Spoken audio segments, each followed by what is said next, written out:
Glória a Deus. Deus abençoe os irmãos, sintam abraçados por toda a igreja. Glória a Deus. Abra sua Bíblia aí agora em Atos dos Apóstolos. Atos dos Apóstolos, no capítulo 1, nós estamos falando, hoje começamos pela manhã, falando sobre os três pilares da vida cristã, da edificação de cada crente. É claro, nós não estamos falando dos pilares da fé, na visão da teologia, mas estamos falando sobre a visão básica que cada crente deve conduzir sua vida. O que é que eu devo ter em minha vida, na minha conduta, que vai garantir a minha vida edificada e eu plenamente abençoado para servir ao Senhor? O que é? Então, os três pilares é a palavra, a comunhão e a oração. Você pode modificar a ordem, mas a palavra é o primeiro. Primeiro a palavra, e é claro, nós explicamos hoje pela manhã, abordamos, acredito que dentro do tempo proposto, falamos o suficiente sobre o primeiro pilar. E finalizamos hoje pela manhã abordando exatamente sobre a comunhão. E eu quero, mais uma vez, ler aí o texto em Atos, capítulo 1, versículo de 1 a 3. Diz assim a palavra de Deus: Fiz o primeiro relato, ó Teófilo, acerca de tudo o que Jesus começou não só a fazer, mas também a ensinar, até o dia em que foi levado ao céu, depois de ter dado mandamento pelo Espírito Santo aos apóstolos que escolhera, aos quais também, repita, aos quais também, depois de ter morrido, se apresentou vivo, com muitas e incontestáveis provas, sendo visto por eles pelo período de 40 dias, e falando a respeito do reino de Deus. O texto segue ainda aí no versículo 9.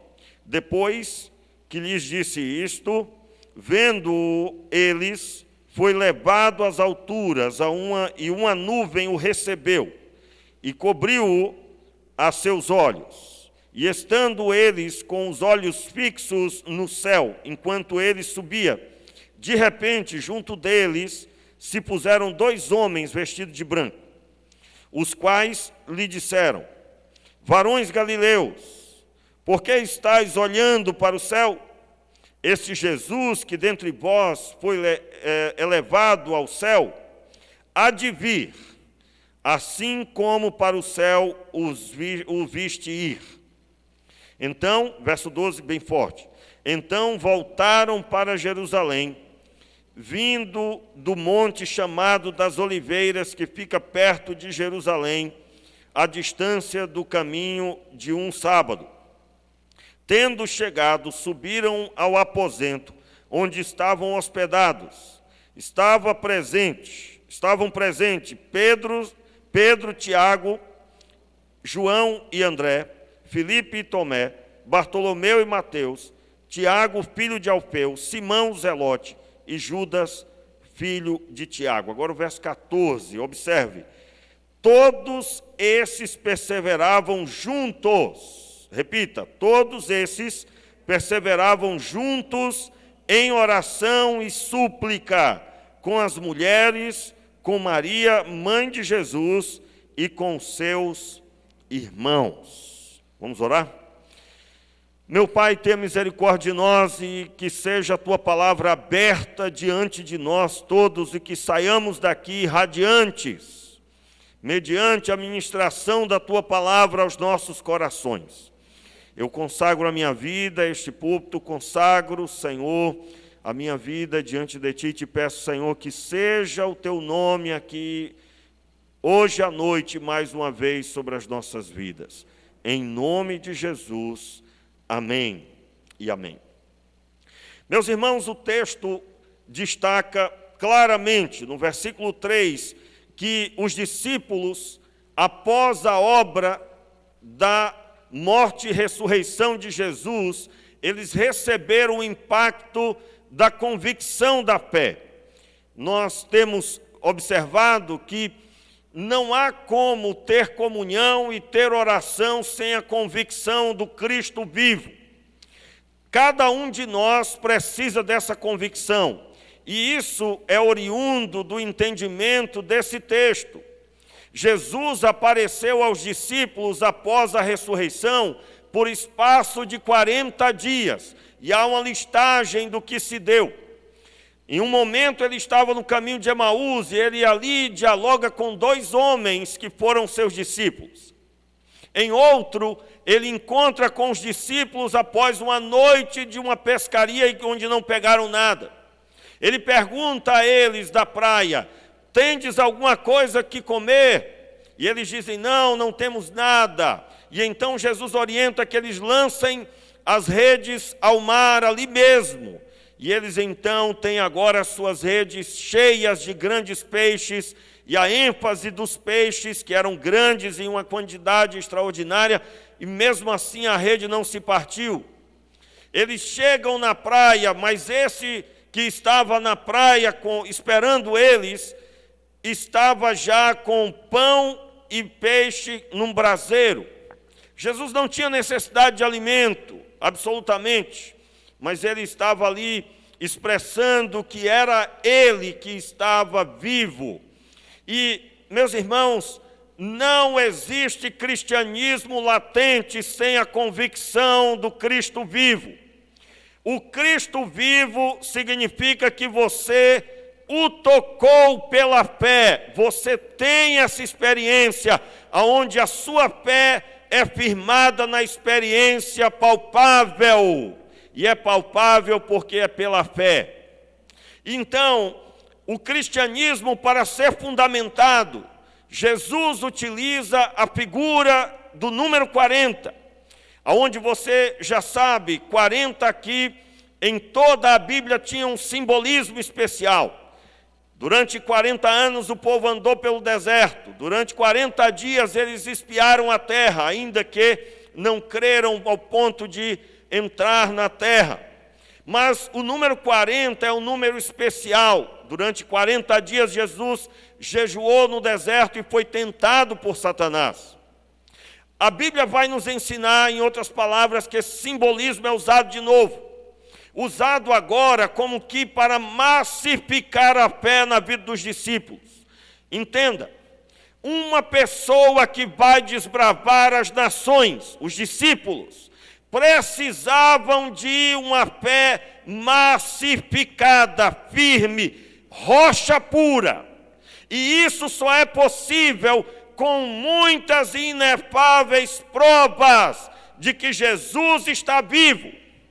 Meu irmão, não existe motivação para vir à igreja sem essa experiência.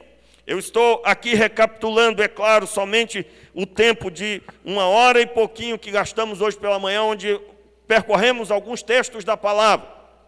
E o primeiro pilar da vida cristã firme é a palavra. Você está firmado na palavra, você está firmado em Jesus. E aí eu quero recordar já um pouco também do que ministramos na quarta-feira. Abra sua Bíblia aí no texto de João, capítulo 1. Você já conhece o texto, inclusive eu expressei aqui que é um dos textos que eu tenho por principal na minha vida. Se alguém me pedir para ver um texto que é um texto que eu tenho como, em um versículo, algo extraordinário que resume tudo para a minha vida. João, capítulo 1, versículo 14. O Verbo se fez carne e habitou entre nós. Vimos a sua glória, a glória como do unigênito do Pai, cheio de graça e de verdade. O que é que João estava dizendo? Ele estava dizendo: nós vimos a sua glória, e eu vou expressar para vocês um pouquinho desta glória que nós vimos, glória como do unigênito do Pai, cheio de graça e de verdade. E ele então escreve o Evangelho. Em outras palavras, você que tem uma experiência com Cristo vivo, você terá o que escrever a respeito dele. Eu não estou falando de continuar escrevendo a Bíblia, mas eu estou falando de ter experiência com ele, que você poderia escrever, como quem escreve num diário. Você teria para dizer que ele falou ao seu coração, o que é que ele falou ao seu coração. Você teria experiências de cura, de milagre, de resposta de oração de uma forma geral, mas é exatamente essa a conduta de um cristão. Entenda bem aí, meu irmão, aquele pensamento sobre a igreja, né, que nós temos, aliás, durante muito tempo eu ouvia sempre testemunhos de pessoas que foram martirizadas, cristãos que foram martirizados, entregues para ser comidos pelos leões, para serem queimados vivos. Na história da igreja você encontra todos esses episódios, mas é importante notar também que nem sempre os testemunhos foram, em sua maioria, desta forma arrebatadora. Pessoas que declararam sua fé, custe que custar, conforme a Bíblia registra o caso de Daniel, que não deixou de buscar a Deus, ainda que sob a pena de morte ele estava. Mas a história da igreja também registra um número grande de pessoas que renunciava à fé, sim, e que temia pela sua vida. E como isso é possível? Com uma fé rasa, uma fé rasa. Falando sobre fé rasa, é o que nós temos visto em muitos lugares. Aliás, irmãos, eu gostaria de lançar aqui uma campanha para encerrarmos uma frase que tantos repetem. Como é que está fulano? Fulano está desanimado. Quem aqui já ouviu? Quem já ouviu? Irmãos, essa frase é das trevas. Fulano está desanimado. Por quê? Porque quem viu o Cristo vivo não tem outra palavra a dizer a não ser: eu estou passando por um momento difícil, mas estou vivo na minha fé, e eu sei que o meu Redentor vive.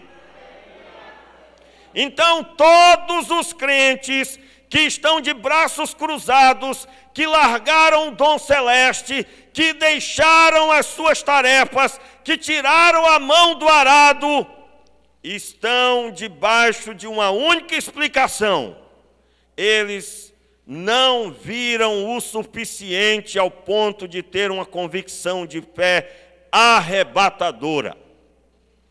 Aliás, eu até contei aqui outro dia que quem não tem convicção de fé não precisa nem lançar na cova dos leões. Se você lançar numa cova cheia de cachorro, né? Uma vez, irmãos, eu passei por essa experiência, eu ia saindo de uma vigília, aí apareceu um cachorro enorme na minha frente, e eu ia saindo da vigília, de madrugada, era o quê? Umas 4 e pouco da manhã, e aí o cachorro, irmão, pensa num cachorro, aquele cachorro só podia estar possesso. Por quê? O bicho veio em cima, era um cachorro preto enorme, muito grande. Eu acho que era um cachorro lá, bem grande. E ele veio com força. E aí, meu irmão, o que eu fui falar, né? Está repreendido em nome de Jesus. O cachorro deu meia volta e saiu correndo. Por isso que eu creio que ele estava possesso. Acredito plenamente. Alguém já viu o cachorro obedecer assim? Só se estiver debaixo de opressão. Que é isso, pastor? Animais não ficam possessos. Você sabe que fica, tanto é que os próprios demônios pediram para ir para os porcos, possuir os porcos em Marcos capítulo 5. Mas eu me lembro de uma experiência onde eu estava na casa de uma pessoa e o cachorro veio e mordeu o meu tornozelo. Um cachorrinho, ele rosnava com brabeza, eu acho que ele jurava que ele era um pitbull, irmãos. Já viu aqueles cachorros? Que coitadinho, se um vento bater, derruba na hora o bichinho. Mas ele veio com força, irmãos, aí mordeu. Eu digo, agora acabou-se com tudo. Só que mordeu, eu só senti aquele negócio assim, massageando meu tornozelo. Aí o dono do cachorro disse, não se preocupe não, porque não tem mais dente não. Aí, irmãos, na hora se acendeu uma luz assim. Na hora se acendeu uma luz. Eu digo, rapaz, o capeta é desse jeito, ó. Ele rosna, ele diz que ele pode até morder o crente, mas não tem dente para alcançar e para ferir. Mas você sabe que a pessoa que não tem convicção de fé, joga ele num quintal que tem lá 2 cachorros vira-lata, que ele é capaz de dizer que o nome dele não é José, é Maria. Meu irmão. Você lembra daquela história do carnaval, que tinha lá uma pessoa, começou a chover, a pessoa na porta da igreja, o único lugar que encontrou para se cobrir, para se proteger, e a pessoa estava vestida de demônio.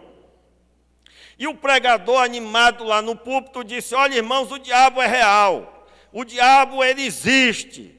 E aí o pregador, irmãos, inventou dizer, inclusive ele está lá na porta.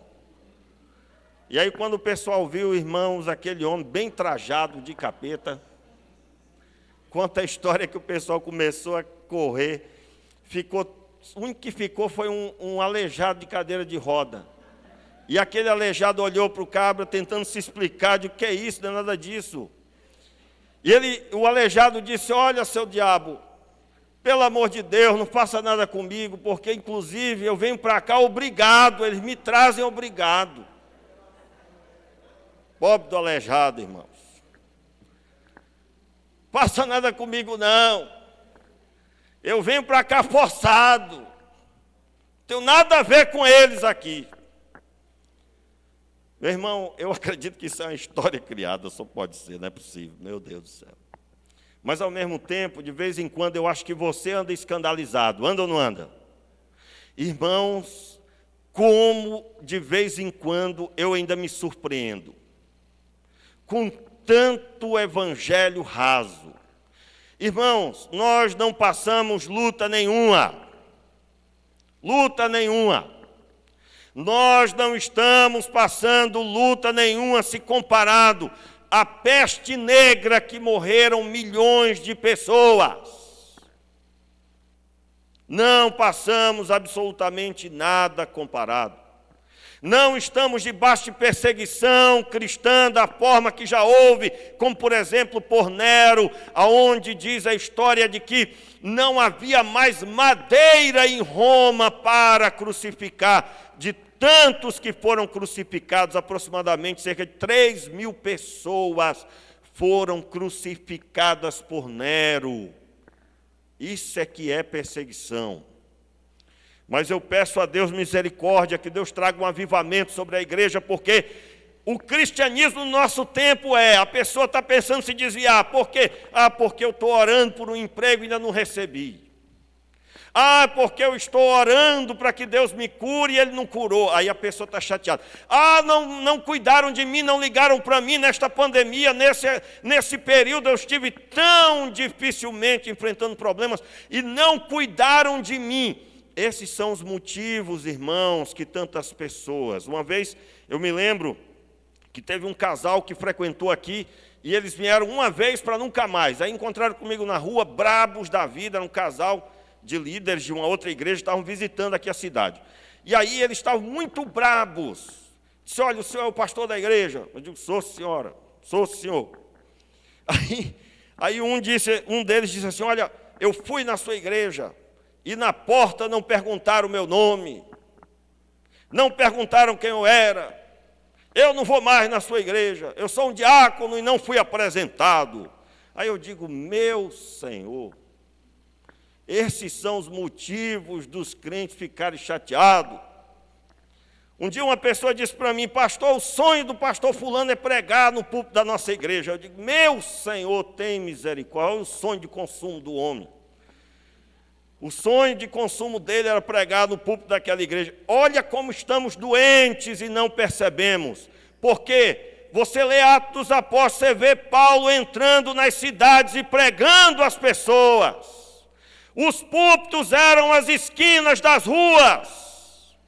E hoje em dia, o sonho dos pregadores, às vezes, é estar ali ou acolá. Meus irmãos, existe uma fé inabalável. E essa fé é a fé do Cristo vivo, no Cristo vivo, o mover do Espírito que é gerado no coração do crente. E esse mover pode se reunir todo o inferno dizendo, Cristo não está vivo. E o crente abre a boca e diz, eu creio, e assim como Ele ministrou no meu coração, eu vou caminhar e nada pode me abater. E realmente nada pode separar a nós todos do amor de Deus. Pode se reunir as trevas, pode acontecer o que for, mas o plano de Deus será cumprido. Então, se você está aqui hoje e você está aí debilitado, meu irmão, você vai sentar o seu joelho no chão. E você vai buscar a Deus dizendo, Senhor, eu quero ter uma experiência genuína. A minha vida nunca mais foi a mesma quando eu tive essa experiência. E eu me lembro, já contei aqui quantas vezes, no meu quarto, um vento entrou ali e a minha roupa se mexia com o vento. E naquele dia eu nunca mais fui o mesmo. Meus irmãos, pessoas ungidas são ungidas porque têm a experiência de convicção de fé. E isso é algo pessoal. O grande problema é que nós transferimos para os púlpitos das igrejas, transferimos para a vida dos outros. Quantos crentes às vezes estão reclamando, ninguém ora por mim, ninguém cuida de mim, ninguém está cuidando de mim, ninguém está fazendo nada por mim. Por favor, não me entenda mal, você quando terminar o culto, você pode continuar procurando o pastor, que eu estou aqui para cuidar de você. Porém, a base da sua edificação é a experiência pessoal com Jesus. E aí sim, a comunhão. Entenda, os discípulos tinham acabado de ficar 40 dias vendo o Senhor Jesus, em inúmeros episódios. Os discípulos tinham acabado de ver ele subir para a glória. De manhã nós abordamos aqui que isso é trazido pelo Espírito Santo. O Espírito Santo testifica com o seu Espírito, com o meu Espírito, que somos filhos de Deus. O Espírito Santo me lembrará todas as coisas que o Senhor disse. O Espírito Santo me guiará em toda a verdade. O Espírito Santo, ele testificará de Jesus. E aí, o entendimento é, o Espírito Santo esteve em todos os episódios bíblicos. Entenda, meu irmão, em nome de Jesus, quando você está lendo a sua Bíblia em casa, o Espírito Santo estava lá em todos os episódios. E ele vai levar você à convicção de fé que aquilo que aconteceu é a verdade. E você então se levantará cheio do Espírito Santo. Essa manifestação, ela é para a sua vida. E é gerada pelo Espírito de Deus. Então, alguém que tem essa experiência, será inevitável reunir-se com os irmãos. Capítulo 1, versículo 13. Tendo chegado, subiram ao aposento onde estavam hospedados, estavam presentes. Aí vem a listagem: Pedro, Tiago, João, os discípulos, e estavam também as mulheres, Maria e os irmãos de Jesus. Todos eles reunidos. Entenda, eu gostaria que você visualizasse o capítulo 2 aí, abra aí.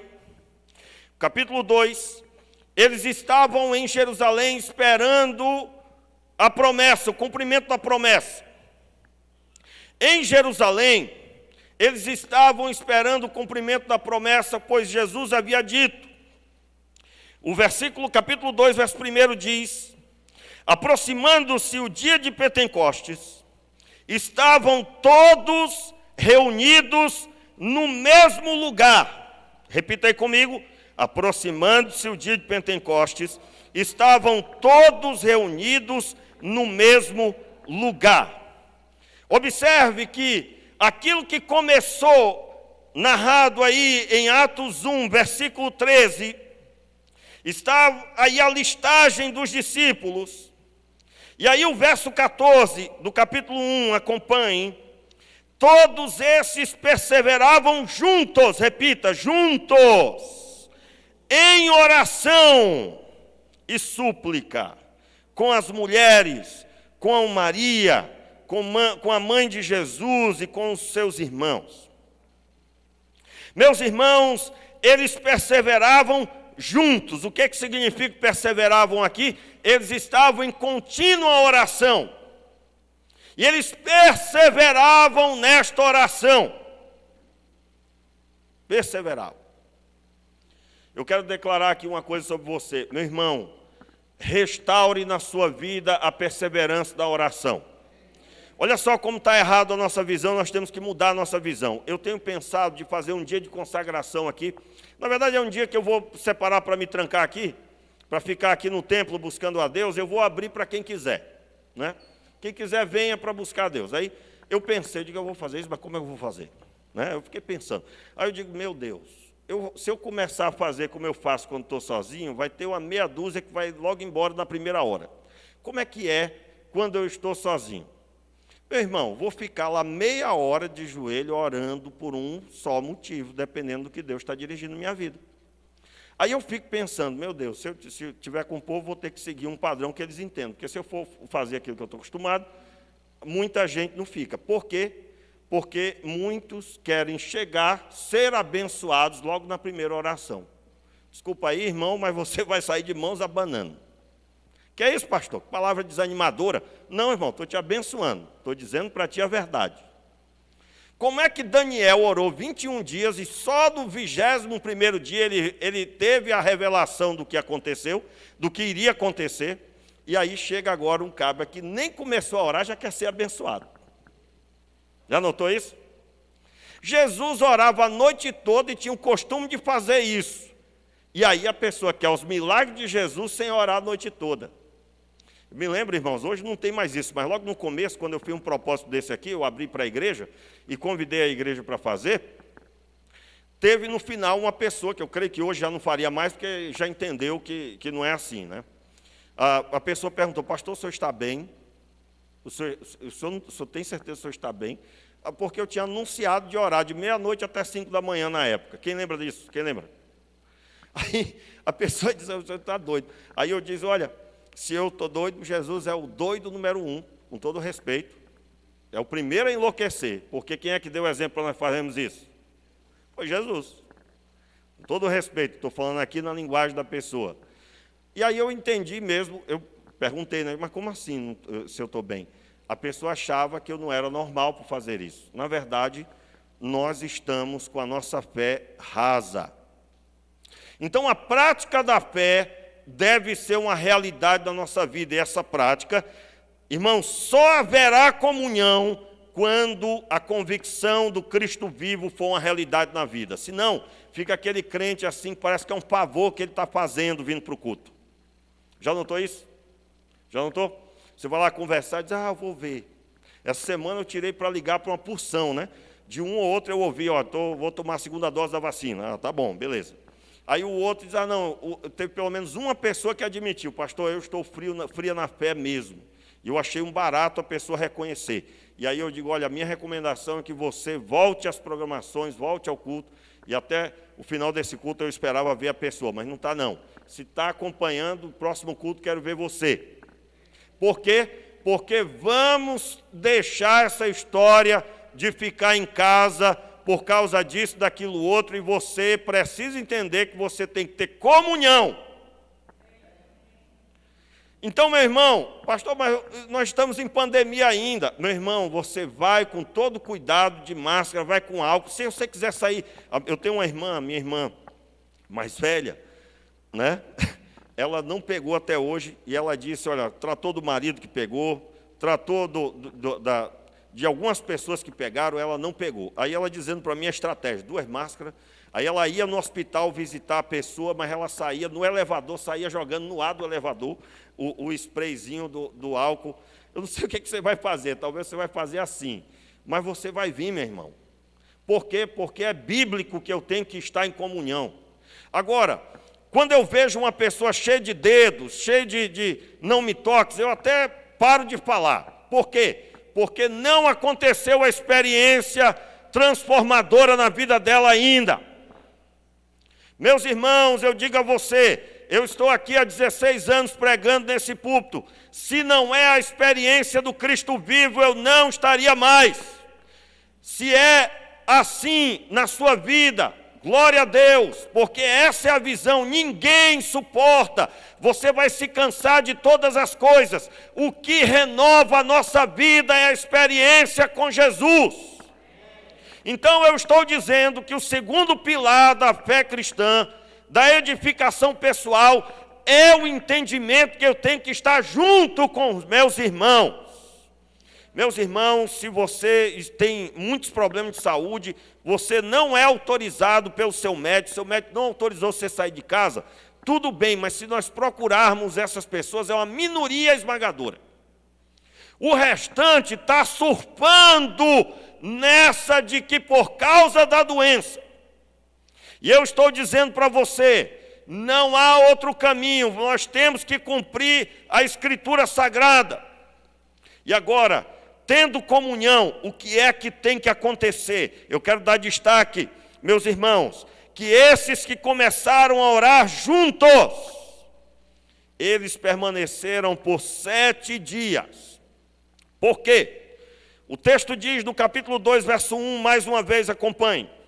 Aproximando-se o dia de Pentecostes, estavam todos reunidos no mesmo lugar. O que era o dia de Pentecostes?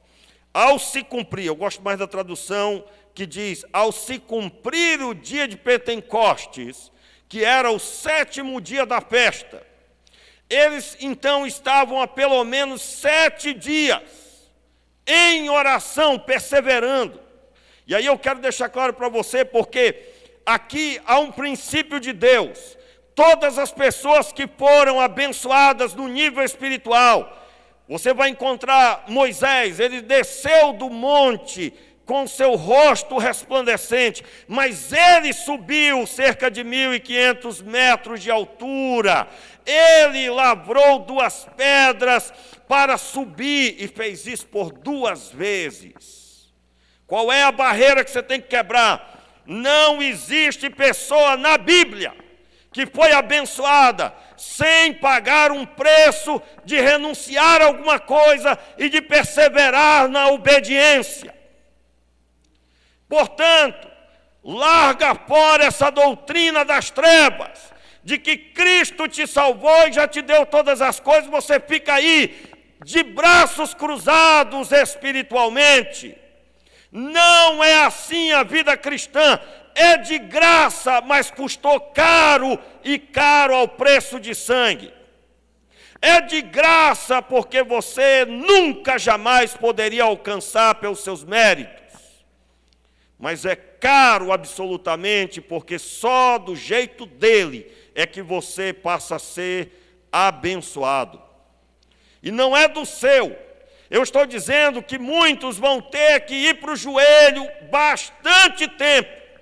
Muitos vão ter que estar pela fé buscando a Deus, até que a luz vai brilhar sobre essa pessoa.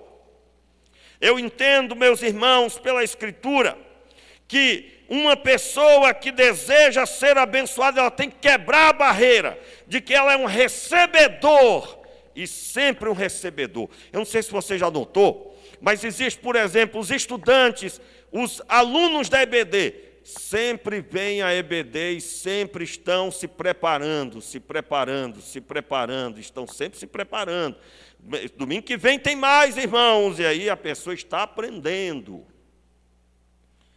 Só que nunca para de se preparar. Eu quero deixar claro, irmãos, que a Bíblia, quando vai relatar a obra de Deus na vida do crente, do seu interior fluirão rios de água viva. Isso significa que quando Deus move aí na sua vida o Espírito de Deus, Ele vai fazer uma obra semelhante a de rios.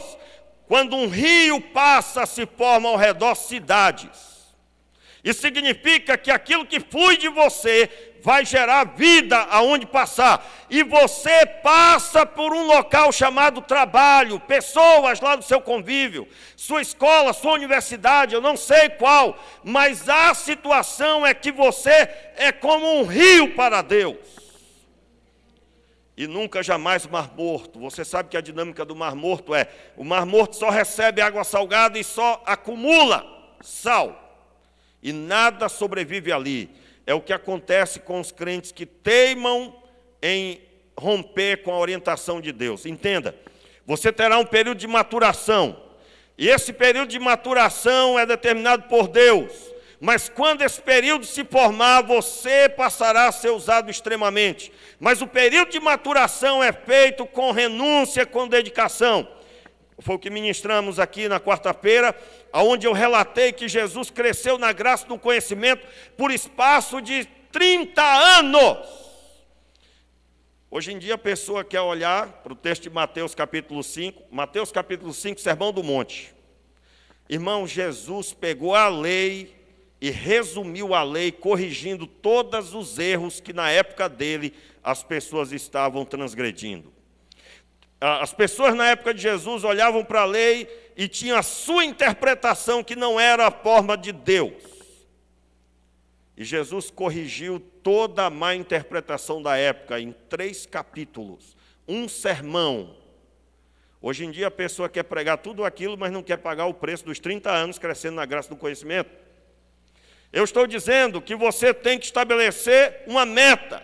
E essa meta tem que ser cumprida, irmãos, de passo a passo. Um dia uma pessoa chegou para mim, e na verdade eu já ouvi isso do meu pastor Marcos, na época, quando eu me converti, a palavra dele para toda pessoa chamada ao ministério: dê um passo de cada vez e bem dado, ouvindo a voz de Deus, e no final você vai ter chegado no alvo.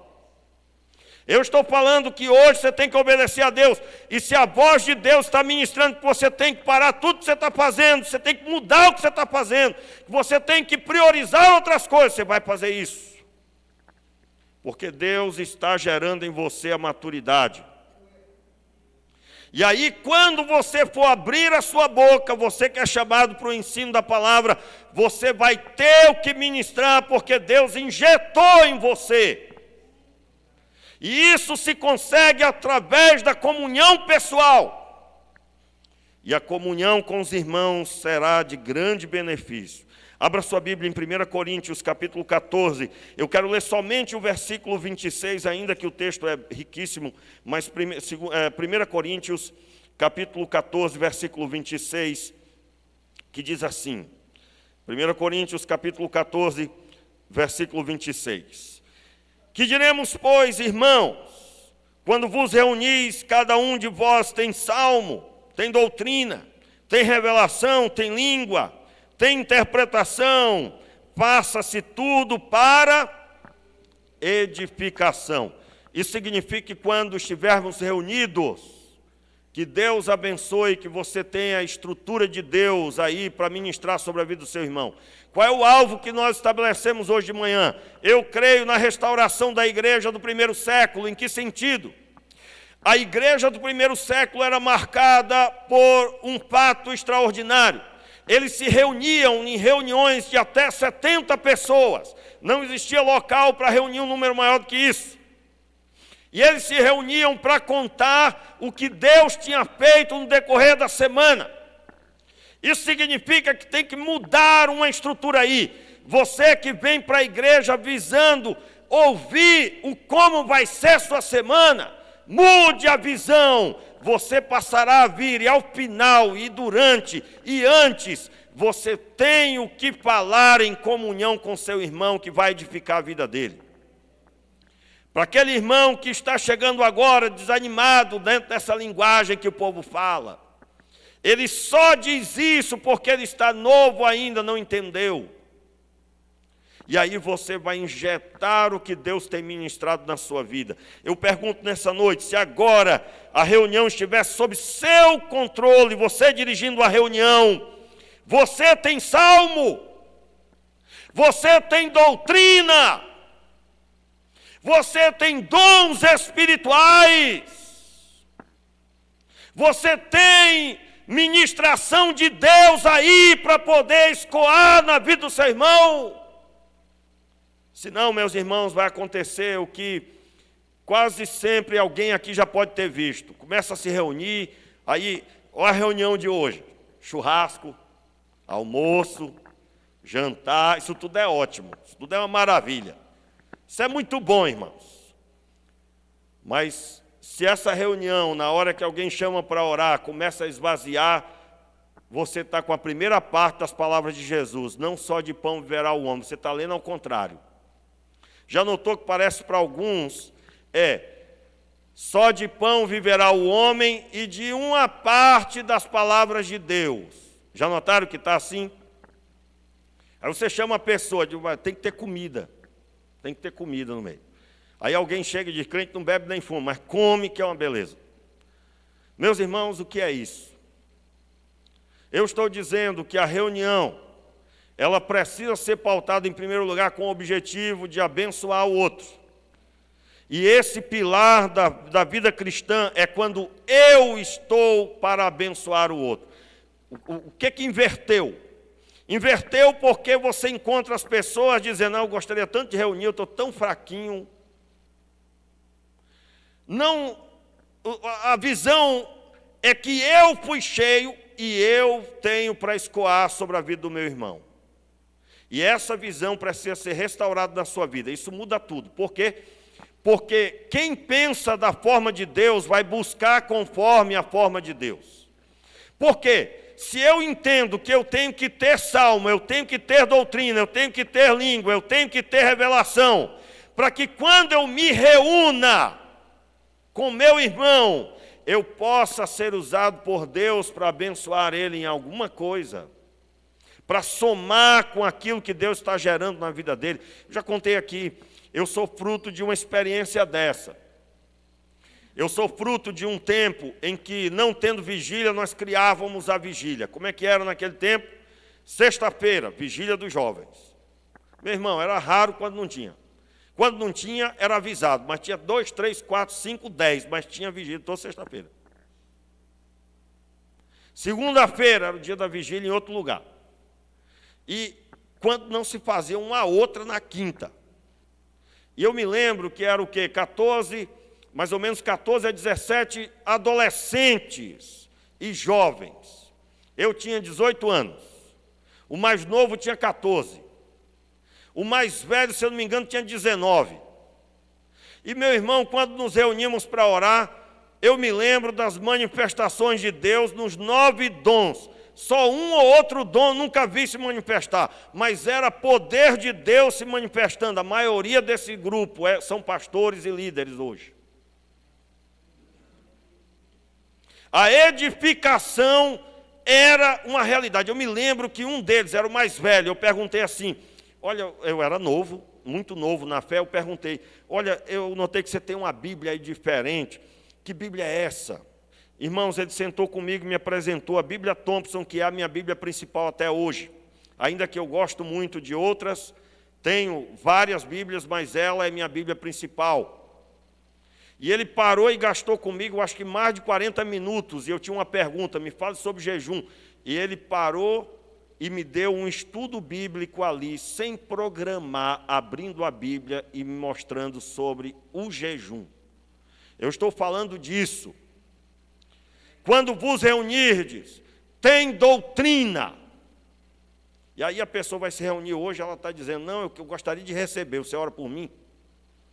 Meu irmão, em nome de Jesus, estabeleça na sua vida, eu terei uma experiência com Cristo vivo, e essa experiência vai me mover à comunhão, e quando eu tiver comunhão com meu irmão, o Senhor Deus ministrará através da minha vida, porque Ele edificou a minha vida, Ele me construiu espiritualmente. Ele me construiu espiritualmente. Quero deixar claro, irmãos, que não é necessário você forçar para ser usado por Deus, isso é natural. Eu quero relembrar aqui um princípio de Deus que eu considero no texto de Esther, quando Esther passou por um tratamento de beleza para casar com o rei. E a Bíblia diz que ela passou por um tratamento que durou 6 meses. Eu me lembro que eu fui estudar sobre isso, faz muitos anos, eu procurei ver bem direitinho como é que era. Uma das coisas que ela diariamente era submetida a um banho de sais minerais, de óleos aromáticos, ficava mergulhada em uma banheira cheia de sais minerais e óleos aromáticos, e aí, é claro, intercalando o tratamento. Para quê? O alvo era que no dia da noite de núpcias com o rei, o seu suor seria perfume. E aí, meu irmão, quando eu observo esse tratamento de beleza se preparando para o casamento com o rei, os banhos com os óleos aromáticos, qual era a visão? O óleo impregnaria, no bom sentido dessa palavra, a sua pele. O óleo aromático iria preencher os poros, de forma que naturalmente o suor que viria sobre sua pele seria perfume. Meus irmãos, quando o Espírito Santo vem sobre as nossas vidas, e você fica mergulhado no rio de Deus, e você se submete ao mover do Espírito, você vai conversar com as pessoas e eles vão perceber algo diferente em você. Você vai sentar para tomar um lanche com alguém, vamos orar, e na hora da oração Deus vai ministrar ao seu coração algo. Isso é natural, natural. E eu quero deixar claro que não é para ninguém se sentir o super-homem, super-crente, poderosão. Porque a ênfase e a glória do Pai. Meu irmão, você foi usado por Deus, meu querido. É a graça de Deus sobre a sua vida. Fica humilde, porque senão depois você pode se dar mal. Me lembro da experiência que na época, né, dessas vigílias, teve um rapaz lá jejuando 21 dias, irmãos, o homem estava cheio do Espírito. O homem estava cheio do Espírito mesmo. Mas só que naquele dia uma pessoa foi usada por Deus para dizer para ele, olha, meu irmão, o Senhor me mostra aqui, tal dia, tal hora, o diabo vai enviar uma pessoa na sua casa para derrubar você, uma mulher, para você cair com ela. O jovem não vigiou e naquele dia disse, olha, minha irmã, com a unção que eu estou aqui, eu duvido muito que eu caia. Meus irmãos, naquele dia, naquela hora que foi dito, bateram a porta da casa dele, a mulher entrou e ele caiu, e até aquele dia que eu ouvi o testemunho, ele estava caído, não se levantou. Por quê? Porque nenhum mérito é nosso, todo mérito é de Cristo. Todo mérito é de Cristo. Então, nós não vamos fazer esforço para ser usado por Deus, porque isso é automático do mover do Espírito. E não tem uma pessoa usada por Deus que não tenha se debruçado na Escritura, ao ponto de ter sua convicção de fé acertada. Não tem uma pessoa que não passou a ser usada por Deus de verdade, que não teve a sua fé agora, a motivação da comunhão é a edificação do irmão. Irmãos, em nome de Jesus, se a sua edificação, se a sua motivação para estar com seus irmãos é uma boa comida, sai fora dessa que você está fora da visão. A motivação deve ser o ser usado por Deus, e para ser usado por Deus tem que ter tempo com Deus, tem que ter vida no altar. E é claro, eu encerro nessa noite, ministrando aqui no texto de Atos, encerrando, dizendo a você, abra aí mais uma vez Atos 1. Eles perseveravam na oração, e perseverando na oração juntos. E é claro, eu estou dizendo para você, você vai começar a ouvir os chamados para a vigília. E meu irmão, quando você ouvir o chamado para a vigília, larga fora essa história. Eu até pensei, não, vamos transmitir a vigília. Vamos transmitir não. Vai transmitir não. Que é isso, pastor? Vai transmitir não. Nós vamos transmitir aqui. O nosso joelhinho no chão. Nós vamos conectar o joelho no chão. Então, quando você ouvir que tem vigília, vai terminar que horas a vigília? Meu irmão, a hora que o Senhor quiser. Para com essa história de ficar cheio de dedos, ficar cheio de historinha, e comece a entender que, oh Deus, aviva as nossas vidas. Oh Deus, muda a nossa história, ou então, irmãos, a nossa geração vai passar. E o mal há de prosperar sim, se você for desobediente, o mal acaba prosperando. E eu não quero com isso desanimá-lo, porque eu já disse aqui essa palavra desânimo, essa frase é das trevas, vamos cortá-la em nome de Jesus, e você vai retomar o chamado de Deus. Todos os dons e talentos você vai retomar em nome de Jesus. E perseverando na oração, perseverando junto com seus irmãos. Pastor, vamos fazer oração online. Meu irmão, isso aí a gente deixa para pessoas que estão em outros estados, distantes, em lugares longínquos, que podem orar juntos. Mas nós que moramos aqui no bairro, não, isso não vale para nós. Nós precisamos da comunhão, sim. E nós precisamos de uma comunhão movida por pessoas cheias do Espírito Santo. Pessoas que sabem o que receberam de Deus e o que vão ministrar em nome do Senhor. E eu já deixei claro aqui que nada é determinado pelas nossas próprias escolhas.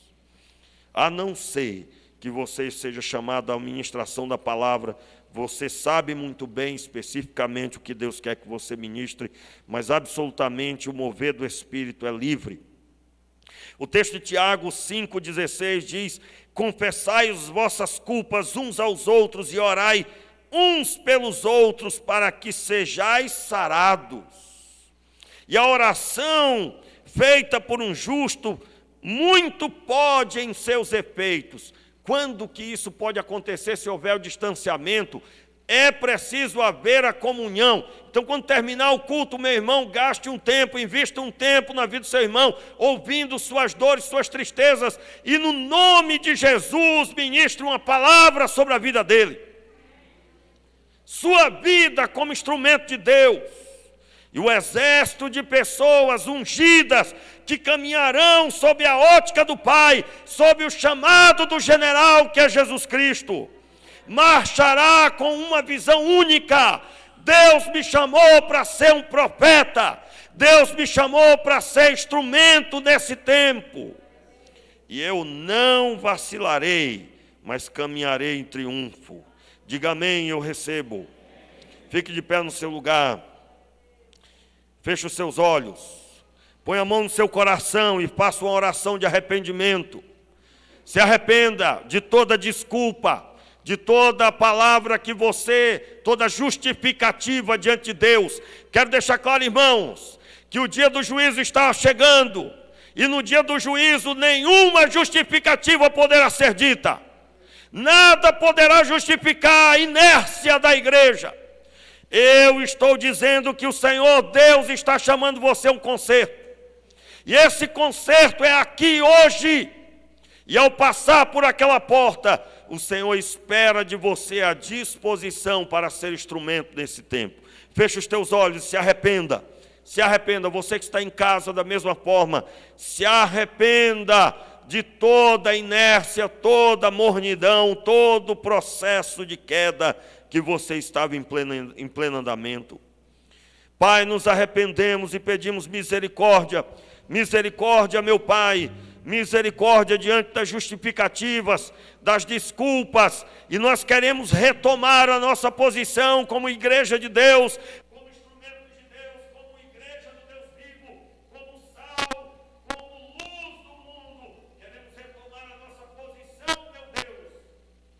E agora, na autoridade do nome de Jesus, nós oramos pedindo, Pai, o mover do Teu Espírito agora sobre cada família aqui representada, cada um dos Teus filhos, essa pessoa que hoje está visitando e que o Senhor Deus preparou o horário para ele estar aqui, seja agora restaurado, seja renovado o teu coração, seja renovado agora a tua força, todos os projetos do Senhor sejam restabelecidos. Meu Pai, restaura a unção sobre a vida dessa pessoa. Pai, restabelece o ânimo para buscar a tua face.